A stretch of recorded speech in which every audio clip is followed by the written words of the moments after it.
On va parler de prospection foncière. On va parler d'une application qui va vous permettre de prospecter votre foncier différemment en étant en ligne et des dernières évolutions, des dernières fonctionnalités ajoutées à cette application. Bonsoir Nicolas, bonsoir à tous. Alors le premier intervenant, il est diplômé d'HEC et consultant en stratégie depuis 7 ans. Pendant 7 ans, dans un cabinet de conseil en marketing national, il s'est lancé dans l'aventure des technologies de l'immobilier en 2010 avec l'application Quel Quartier, dont il est le fondateur et directeur général. Lui aussi présent lors de la première édition des Rendez-vous Imotech, il revient nous présenter ses nouveautés 2017 liées à son application. Mesdames et messieurs, je vous prie d'accueillir Monsieur Eduardo Larin pour Quel Foncier. Eduardo.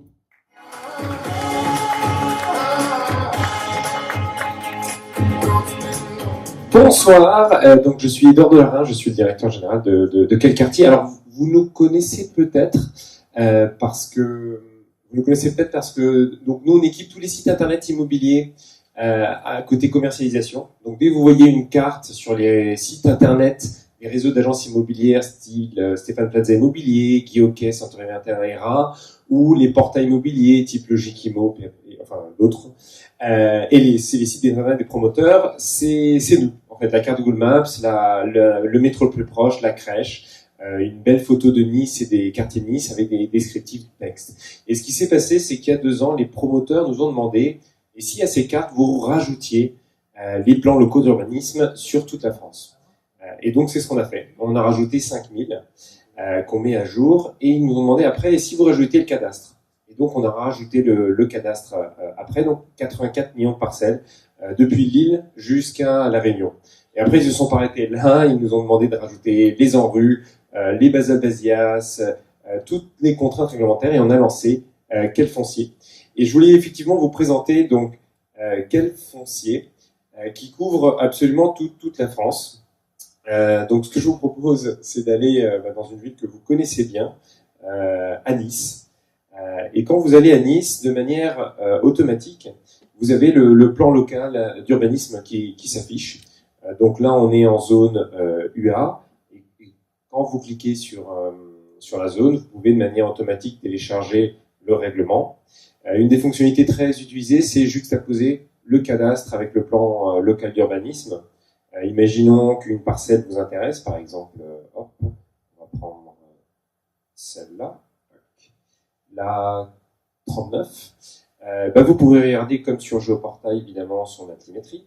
Hop, enfin, c'est en linéaire d'abord, donc on est sur un linéaire à 79,38 mètres. Et on peut voir son altimétrie. Donc là, ce qu'on se rend compte, c'est qu'on est plutôt en très forte pente de 3 mètres. Vous avez la rue qui descend. Évidemment, vous pouvez aussi voir tous les avoisinants en passant directement sur la vue oblique de Google. Donc ça, c'est la juxtaposition entre le cadastre et le PLU. Bien entendu, vous pouvez retrouver la satellite d'IGN. Pourquoi c'est important? Parce qu'il y a encore des prospecteurs qui passent du temps sur Google Earth, alors que c'est des vues satellites qui ont des fois 4 à 5 ans d'ancienneté, et donc des fois le building est déjà rasé. Évidemment, alors ça aussi c'est des nouveautés, on vous affiche tous les documents graphiques du PLU, donc je vais cacher le PLU, hop, je vois ma carte hop, qui s'affiche, et ce qui est intéressant, c'est que je peux afficher par exemple tout ce qui est mixité sociale, donc il y en a pas mal. Donc là par exemple je suis dans le quartier Mantéguin, et j'ai une demande de mixité sociale de 30% minimum. Donc on retrouve vraiment tous les documents du PLU.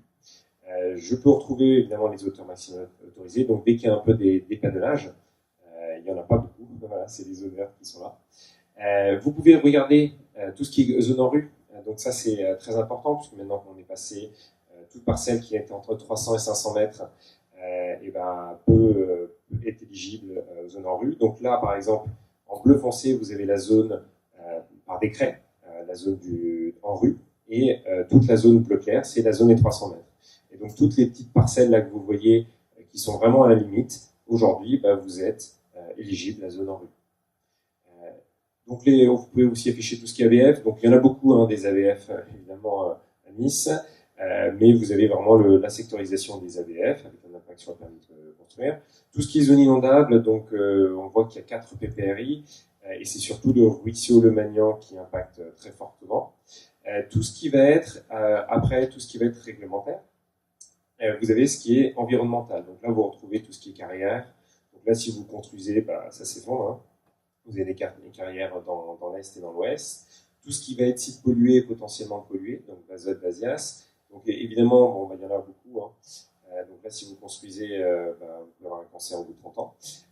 Donc à chaque fois, vous pouvez regarder, par exemple ici, là vous êtes sur une ancienne desserte de carburant, donc il y a peut-être un immeuble qui a été fait dessus, donc c'est important de regarder si c'était pollué ou pas pollué. Tout ce qui va être, après, plan d'exposition au bruit, hop, je vous montre. Là, on voit en A et B si on est encore en inconstructible. Vous allez retrouver l'aéroport de Nice en bas. Hop, et vous allez avoir la zone C et D, où sur la zone C, c'est uniquement les immeubles d'entreprise et pas d'habitation. Évidemment, je ne veux pas tous vous les faire, mais vous allez retrouver vraiment toutes les plans qui sont utilisés par les prospecteurs, donc tout ce qui va être Céveso, zone archéologique, et tout ce qui est construit par les confrères. Donc là, vous allez avoir les permis autorisés. Évidemment, il y a beaucoup de construction. Donc là, si je clique ici, au hasard, mais c'est une SCI Val-Marie qui est en train de construire 10 logements collectifs sur une seule parcelle. Et ça sera, c'est en cours, c'est 862 mètres carrés de chaume. Donc ça, c'est une vue globale de la ville. Ce que je vais vous proposer, c'est de passer directement sur par exemple, une vue détaillée. Donc c'est le deuxième onglet, Zoom Parcelle. Et de manière automatique, quand on clique dessus, vous avez les 41 234 parcelles qui s'affichent. Imaginons que vous êtes en prospection foncière, donc peut-être que vous cherchez par exemple uniquement des parcelles où on peut construire 1500 mètres carrés de surface plancher et minimum 6 niveaux. Et de manière automatique, vous n'avez plus à rechercher sur 41 234 parcelles, vous avez les 4023 parcelles qui s'affichent. Donc c'est toutes celles qui sont en jaune ici. Évidemment, il y a des prospecteurs fonciers qui sont spécialisés sur certaines zones du PLU. Donc vous pouvez sélectionner les zones du PLU que vous voulez. Vous pouvez dire je veux travailler uniquement en zone de TVA réduite. Je veux enlever enlever tous les sites pollués, enlever tout ce qui va être en zone inondable. Et ça va me donner moins de parcelles. Il ne me reste plus que 7. Je fais trop de critères. Donc à tout moment, je peux revenir. Et imaginons que ces parcelles m'intéressent. Je clique sur une parcelle et de manière automatique, en fait, j'ai la carte d'identité de la parcelle. Donc là, je peux voir l'identifiant, tout ce qui va être préfixe, section numérique, section comme vous avez sur canas.gouv.fr, mais vous allez tout de suite voir les alertes. Donc là, je vois tout de suite que j'ai attention sur cette parcelle, j'ai un ADF, une zone inondable et c'est positif, je suis à moins de 10 minutes d'un métro ou d'un tramway. Je peux évidemment en prospection dire je vais l'ajouter à un de mes prospecteurs plus juniors, je vais le mettre au favori, je vais dire que c'est prioritaire et probablement toutes les parcelles que je lui aurai affectées, il les aura travaillées. Donc il pourra rajouter des notes, par exemple des numéros de téléphone de propriétaire qu'il aura saisi. Aussi, s'il a demandé, vous avez de manière systématique le CDIF pour demander le relevé de propriété, qui est le propriétaire de la parcelle. Et donc, vous pourrez charger le document. Alors, je ne le fais pas parce que c'est pas mon ordinateur, donc je ne sais pas ce qu'il y a dedans. Et aussi, de manière systématique, vous avez la faisabilité qui est calculée. Donc ça, nous, c'est des anciens personnes qui travaillaient au permis de construire des mairies. On est allé débaucher. Et donc là, typiquement, on est sur une parcelle sur laquelle on vous rappelle donc la surface. On est à 100% d'emprise au sol, mais pas de bol, vous avez une profondeur du bâtiment qui est limitée à 16 mètres. Donc ça veut dire que vous pouvez, l'emprise au sol est très limitée, et alors ça c'est pas mal, vous pouvez faire 7 niveaux. Donc de manière automatique, vous savez que vous pouvez faire 32 logements. Bien entendu, c'est une préfaisabilité, donc vous pouvez tout à fait modifier. Si à un moment donné vous vous dites, moi je suis plutôt sur 6.5 niveaux et j'ai un linéaire commercial en premier étage, vous pouvez modifier absolument tous les calculs. On vous donne aussi d'où vient le calcul. Si vous n'êtes pas d'accord, par exemple, c'est pas 100% d'emprise, peut-être une emprise espace vert. Ici, on vous rappelle vraiment toute la réglementation associée à la zone. Donc là, typiquement, en prise de suite à la dernière modification de PLU, il n'y a pas de souci, RAS sur ça, et vous êtes en autorisé partout.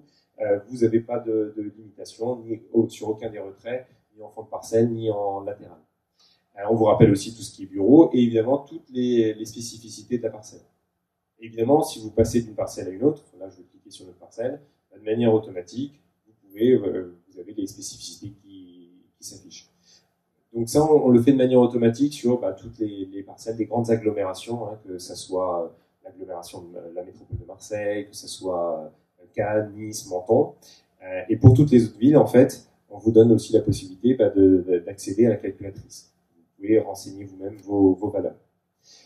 Donc nous, tout à l'heure, je vous ai dit, on s'appelle aussi quel quartier. Donc vous pouvez afficher, évidemment, quand vous avez trouvé des parcelles intéressantes et pour préparer votre comité d'engagement, vous pouvez afficher évidemment tout ce qui est point d'intérêt. Et évidemment, nous, on va beaucoup plus loin que juste afficher le point. On est exhaustif en termes de points, mais on va aussi afficher, si vous prenez par exemple un supermarché, là j'ai un supermarché ici, hop, vous allez avoir tout ce qui est horaire. Donc là, j'ai un DIA et vous avez des horaires. Donc ça vous permet vraiment de gagner du temps pour tout ce qui est préparation du comité d'engagement. On peut afficher évidemment tout ce qui est carte scolaire, tout ce qui va être tout ce qui va être petite enfance, donc les crèches. Donc là, vous avez une crèche et typiquement, vous êtes sur un jardin d'enfants. Vous arrivez à voir ou pas du tout? Je vais repasser sur en Chrome. Là, ça sera mieux.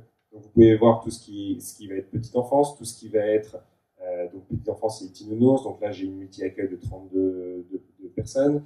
Là, tout ce qui est médecin. Donc là, j'ai Anne Von Oven, c'est une conventionnée secteur 2, donc c'est une médecin généraliste. Et évidemment, vous allez avoir tous les tramways actuels et futurs. Et tous les transports, évidemment, il y a du tramway partout. Je pense à Cannes-sur-Mer. Vous allez avoir tout ce qui va être les 100 000 arrêts de bus de France. Donc l'idée, c'est vraiment de vous faire gagner du temps à la fois sur la prospection foncière et également dans le partage d'informations avec vos collaborateurs, avec vos prospecteurs fonciers peut-être plus juniors, sur lesquels ils travaillent, et sur la préparation du comité d'engagement. Aussi sur les cartes thématiques, l'idée c'est vraiment pour comprendre quel type de produit je vais mettre où. Là en bleu, vous avez tous les revenus des habitants. Donc plus c'est bleu, plus les revenus sont faibles, plus c'est rouge, plus les revenus seront élevés. Donc là, typiquement, vous êtes sur des quartiers ici dans le centre-ville où les revenus sont faibles, et en haut nord, vous avez des revenus très élevés.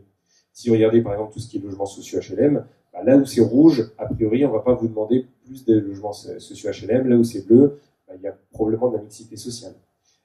Je ne vais pas tous vous les faire, mais vous allez retrouver les principaux propriétaires. Un qui est très utilisé, par exemple, par les promoteurs, c'est l'arrivée de familles. Donc, typiquement, quand vous êtes sur des secteurs bleus, les familles partent en courant de ces quartiers. Alors que dans des secteurs rouges, les familles arrivent très fortement. Et donc, si vous êtes dans un secteur bleu, typiquement, vous pouvez dire aux collectivités, même ne demandez pas de faire du T3, T4, parce que les familles sont en train d'essayer énormément de logements vacants, en T3, T4. Donc, c'est plutôt des quartiers adaptés à du T1 ou à du studio. Tout ce qui est gentrification, bon, je vous laisserai, donc gentrification, c'est où est-ce que où les gens qui ont plus de revenus arrivent. Donc je vous laisserai regarder ça. De toute façon, il y a vraiment il y a tout ce qui est commerce, éducation, vous avez même tout ce qui est résultats d'élections présidentielles, tout ce qui va être également sécurité. Nous, on travaille aussi beaucoup pour la presse, mais là, vous allez retrouver tout ce qui est cambriolage. Évidemment, on est à Nice, donc il y a de très belles maisons, donc il y a du cambriolage. Mais après, en intérêt physique, il ne se passe absolument rien dès que vous sortez en dehors de Nice.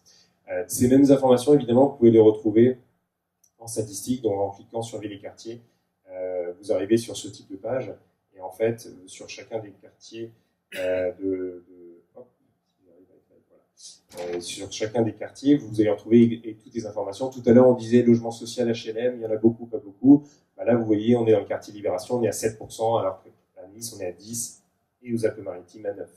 Donc, à chaque fois, on vous dit, qu'est-ce que ça veut dire, le point à savoir, la définition et la source.